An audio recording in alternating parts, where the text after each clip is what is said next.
Well, this call might actually be like a horror movie. A glimpse inside my mind, how this hotline is like an emergency room. You've reached Talking with Dr. Terry, 180 seconds to a better you.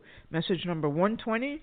I'm Dr. Terry Wurzbacher, and I hope you all had a wonderful Mother's Day, and that you remember that Mother's Day actually should be every single day. I thought I might try to let you see a little bit about how my mind works. That's pretty scary, but it impacts the calls that you hear each day. This message won't be long, though, so that's a positive thing, I guess. Sometimes I think you don't know what you're getting into when you dial that phone, and that can be a good thing or a bad thing. It depends on how you look at it.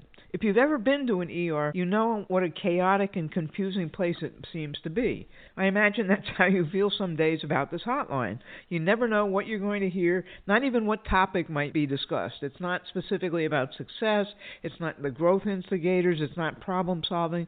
It's kind of whatever comes in my mind, and that, again, is a scary thought. Although it's not intentional, I definitely bring my ER personality to this call each day. In the ER, we never knew what would come in during our shifts. It might be something mundane, at least mundane to the staff, even if it's not mundane to the patient, a cold, for instance. Or it could be something major and life-threatening that requires everyone's rapid and utmost attention. Often there would also be multiple true emergencies at one time. This requires evaluation and analysis of multiple patients simultaneously, and I think I do that sometimes with some of these more complicated concepts. It's kind of interesting that you have to do that rapidly in the ER, and it's just like here I have to get my point across in 3 minutes. That's a challenge for me. The patient may not be fully conscious, and we know nothing about them. They're scared, they're surrounded by so many people looking down on them, there's bells and whistles and IVs and patches, and they don't know what's happening. We, on the other end, don't really know what's going on either. That's a dangerous situation when you have both parties not really knowing what's going on.